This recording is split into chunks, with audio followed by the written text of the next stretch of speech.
name is Kathy Kimball. Oh. And I'm with Great Farm. Yes, In Kathy. Lake County. And I've been doing rehab under my own license for about a year and a half, and working with another rehabber for about 5 years. I've got about 10 minutes worth of information that I'm going to give you in 3. I can talk really fast. Can you listen fast? You can? All right. We're going to play a real quick game about deer facts. Now, Sam, if you'd stand up with the bag, please. All right. I know you've been sitting in those seats long, but I have snacks, so I'm right with you. All right. Who knows how long that deer mommies are pregnant? Anybody know? Take a guess. You'll get a prize. What do you think? Go take it. About a year. No. They are pregnant for about 7 months. And before you leave, Take you it, see just that walk boy over right there. there in the camouflage? You go find that bag and you get your prize, okay? Somebody else. How many babies do they usually have? You. 2. They can have 1 to 3 babies at a time. When we're done, you get your prize. You see how this works? How much do they weigh when they're born? 5 to 7 pounds, but that was a good guess, and you can get your prize. Do you have a question, or are you just eager to answer something? Okay, I'm going to give you this one. How long do you think they keep their spots?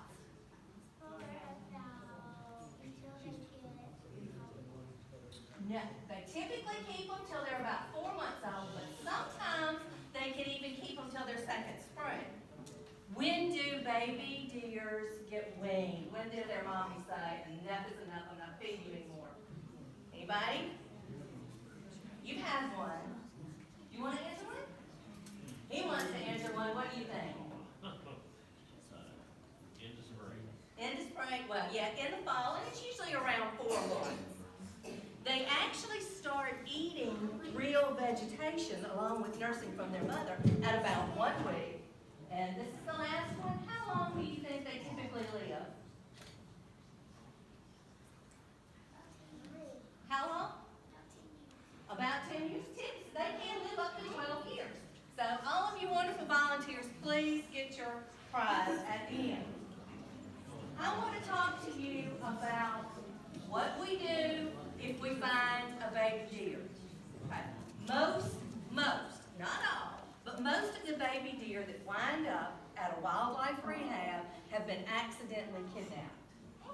A lot of people do not realize that that is part, the spots are part of the camouflage. Nature has a way, and Mother Nature's way is always better than what anybody else can do, even with the best intentions. Mama deer hide their babies in tall grass, things like that, and baby deer are perfectly still. They don't make sound, they're not born with scent. Other animals typically don't smell them. And the mother actually leaves them for long periods at a time to forage for her own food, her own water, and if she has more than 1 baby, she hides them in different places, so she's off tending her other ones. I don't know, maybe they go to Dollar General, whatever mama deer do. They do not spend all of their time with the baby. And that leads a lot of people to think, there's this baby deer and the mama hadn't shown up for, it's been a couple of hours, and soft, kind-hearted people that we are, we think, oh, there's an orphan, and we pick it up and take it home. And that is one of the worst things that we can do. We do a lot of harm mistakenly in the name of doing good. One of the problems with baby deer is they are extremely delicate, and they are especially susceptible to something that's called capture myopathy. Okay? And capture myopathy, you've heard of fight or flight response to stress? Okay. Well, baby deer are very prone to stress, and what happens is their body starts producing more adrenaline. Okay? When their body starts producing all this adrenaline, it builds up in their muscles in the form of lactic acid. It changes the way their body metabolizes things. That affects their heart's ability to pump oxygen to their organs and their muscles. Okay? And what happens is, I want you to think of a cup. You put something in the cup, then you put a little bit more. Okay, first of all, the deer's picked up by a person. That's some stress in the cup. Then the deer gets in the car and rides to wherever the person's house is. That's more stress. There's a radio, there's a television, there's children in the background. That's more stress. Now the person thinks, oh, we need to feed it, hydrate it. We're giving it water, milk, whatever. That's another stress. And pretty soon, that cup gets full. Okay, and when that cup gets full, they can die. It's usually heart failure, organ failure, especially kidney failure. And that is just one of the things we don't want to do. And 1 minute, the little deer is just looking fine, and we think we turned the corner, and yay, we saved another one. And the next day, it kills over dead. And the only reason is because of this stress-related captramyopathy. And it's because we've mistakenly thought this animal was an orphan, and we've taken it from its mother. As you can imagine how sad that is. What do you do if you find a baby deer? What do you do?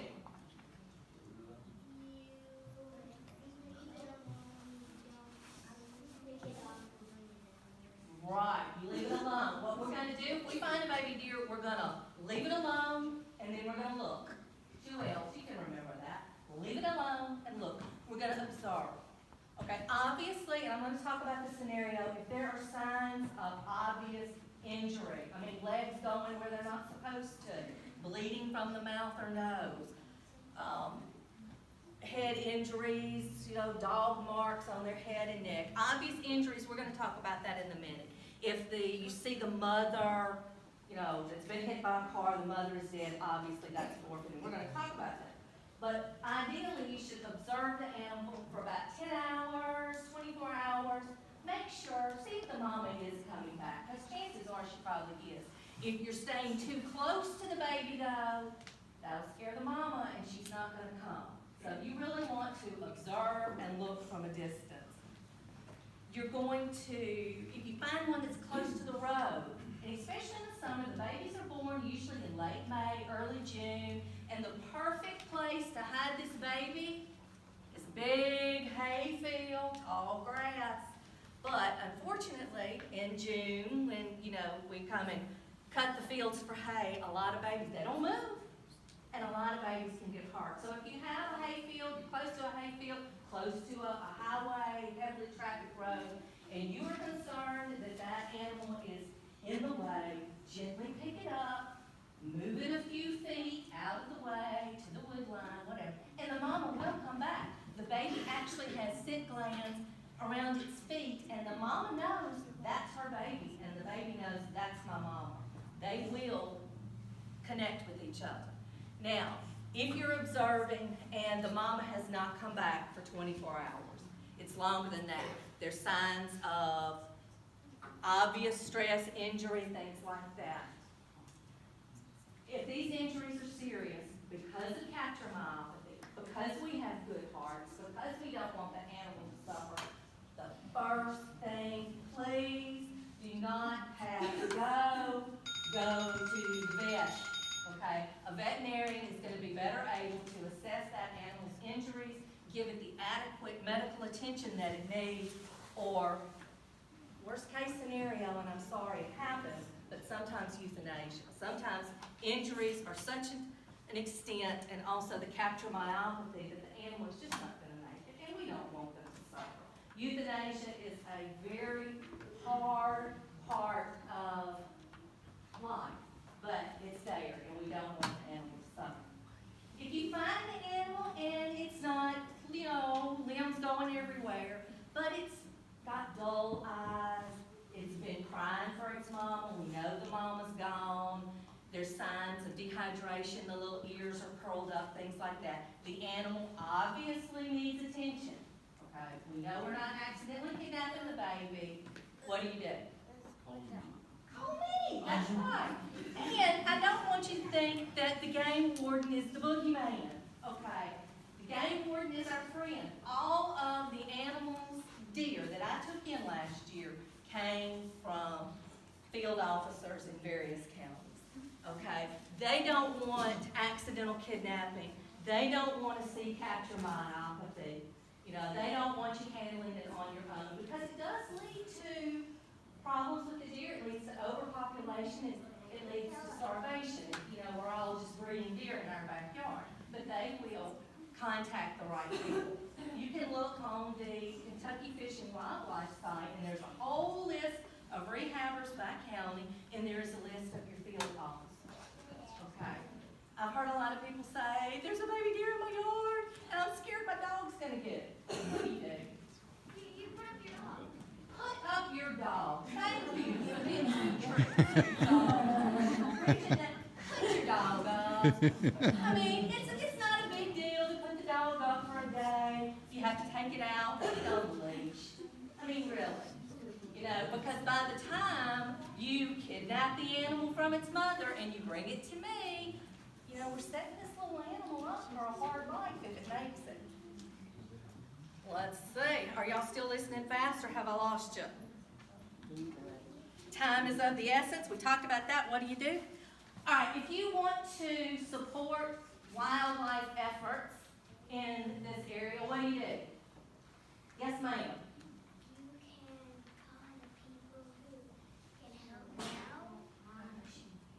Yes, call the people that can help out. And let me tell you how you can best help people like me, people like Tanya. This, contrary to popular belief, we are not reimbursed by the state. We don't receive any funding, federal, state, at all. We don't make money doing this. We are just kind-hearted It's out of people. our own pockets and. It is. It's our own time, it's our own money and resources for food, supplies, veterinary care, and all those things. So if you want to help support wildlife in your area and keeping wildlife wild, do what this lady suggested. Call us. Most rehabbers have a website. They have a wish list, Amazon wish list. A lot of us are small, just family, mom and pop organizations. We don't have the charitable donation status, tax-free, things like that. I prefer not to take cash donations because of that, but I welcome donations of food and medical supplies and wee-wee pads. Lord, how many of these do we go through? But most rehabbers, I put a list, I think. Did you all get the list of Most- stuff I've got that? it here. Huh? I've got it here, Okay. and I think there was a few more. most Okay. rehabbers have a list on their website, Amazon wish list. How many of you do Amazon Prime? Amen. Thank the Lord for Amazon Prime. My son told me one time that if I were a transformer, my name would be Amazon Prime. I have a wish list. You can click on that list, send it to me, and rehabbers are very grateful for whatever donations that you can supply. And it don't have to be new items either. Just like rehabbers, I mean, I can't use it with Jenny because she's USDA, and you're not allowed to use like expired stuff with them, but you can with rehab animals.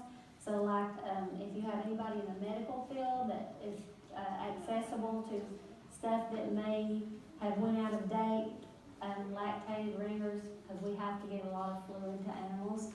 That's really helpful to have. And that's on that list that you're fixing to get here in a minute too.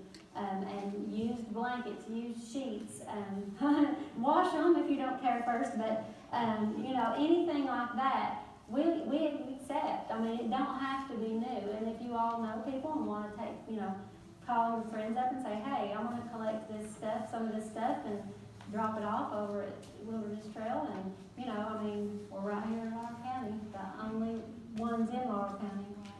And the last thing I want to say is another way that you can help that doesn't cost a dime.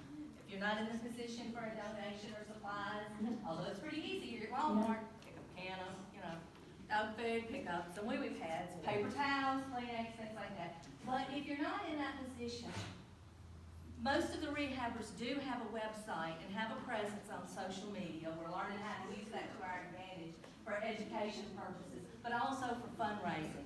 And if you can share that video, if you can hit like, if you can put it on your page, share it to your friends, we reach a wider audience and can get more education to people and also be more helpful to animals. And I really appreciate your time. You listen fast, and I appreciate that. And if you would, before you leave, get your treats. Okay, do you all I'll wanna, put the lists up here if anybody